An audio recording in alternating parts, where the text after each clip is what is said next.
Mesopotamia, ubicada entre los ríos Tigris y Éufrates. La palabra en sí significa entre dos ríos, pero también es una de las culturas ancestrales más antiguas de la historia, y que, a lo largo de varias civilizaciones, desarrollaría algunas de las invenciones más importantes de la humanidad. Los sumerios aparecieron en Mesopotamia aproximadamente en el 3500 a.C. y a ellos se les atribuye principalmente la primera forma de escritura, llamada escritura cuneiforme, en la cual se utilizaban bloques de arcilla y un instrumento puntiagudo llamado cuña. Esta era utilizada más que nada para pagos de impuestos y contabilidad. Aunque los sumerios fueron una civilización muy importante para el desarrollo humano y el control del hombre sobre la naturaleza, su dominio llegaría a su fin con la llegada de los acadios en 2334 a.C., quienes conquistaron la región y fundaron su propio imperio. A pesar de que el imperio del rey Sargón de la Acadia fue muy breve, su cultura dejó importantes aportes como la estela del Naram-Sin y otros grandes monumentos conmemorativos que utilizaban para demostrar su poder. Aproximadamente en el 1800 a.C. llegaron los babilonios a instalarse en Mesopotamia y construyeron su imperio en los tiempos de Hammurabi, quien creó el código donde se recopilan las leyes más antiguas basadas en costumbres y normas semíticas y sumerias. Los textos más antiguos de Mesopotamia, referentes a la medicina, se remontan a la antigua Babilonia. Ellos introdujeron los conceptos de diagnóstico, examen físico y recetas. Además se destacaron por su uso de las artes plásticas, la música, las letras, la agricultura y las matemáticas. Pero después llegaron los asirios, un conjunto de pueblos nómadas de origen semita. El origen de su nombre proviene de su principal capital, Asura. La palabra estaba dedicada al dios Asur, que significa dios de la vida, representado en sus inicios en forma de árbol. Gracias al monumento de su población fuera de sus regiones, hizo estallar las primeras tensiones y batallas con las naciones vecinas. Los asirios tuvieron contacto comercial con los babilonios y aportaron el conocimiento de técnicas aplicadas a la creación artística, como la elaboración de ladrillos vidriados policromados que se utilizaban para decorar palacios y templos.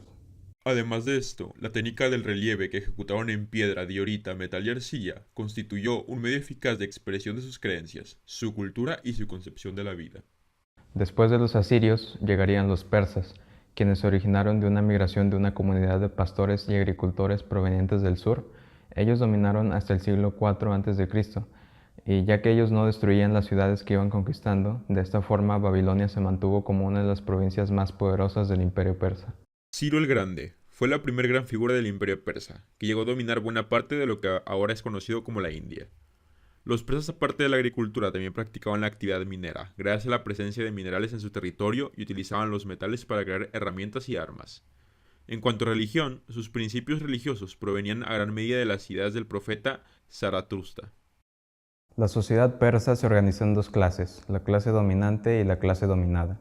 La primera, formada por nobles, sacerdotes y políticos, mientras la segunda estaba conformada por trabajadores, campesinos, artesanos y esclavos. En términos generales, la base de la economía mesopotámica era la agricultura y el comercio. Los principales productos agrícolas cultivados eran la cebada, el trigo, las legumbres, los olivos y la vid.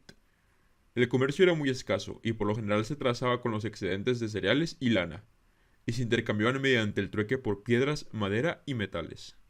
La organización económica era tributaria, es decir, se exigían impuestos diarios a los ciudadanos y para evitar el fraude se calculaban las cosechas y se controlaban mediante comisiones especiales, integradas por escribas, vecinos y funcionarios del templo. El cálculo floreció en Mesopotamia mediante un sistema de numeración decimal y sistema sexagesimal, cuya primera aplicación fue en el comercio. Además de la suma y resta, conocían la multiplicación y la división. A partir del segundo milenio antes de Cristo, desarrollaron una matemática que permitía resolver ecuaciones hasta de tercer grado. Conocían asimismo un valor aproximado del número pi, de la raíz, la potencia y eran capaces de calcular volúmenes y superficies de las principales figuras geométricas. La astronomía en Mesopotamia floreció de igual forma que el cálculo.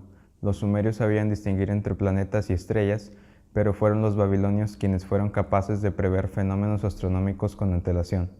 Este conocimiento de la astronomía les llevó a adoptar un preciso calendario lunar que incluía un mes suplementario que lo ajustaba al solar. No cabe duda que Mesopotamia fue un lugar con una increíble diversidad cultural, gracias a las distintas civilizaciones que se asentaron ahí a través de los siglos. Gracias a ellos obtuvimos uno de los primeros sistemas de escritura que se asemeja al usado actualmente. así como importantes avances en la ciencia y el arte que nos han permitido llegar a donde estamos el día de hoy.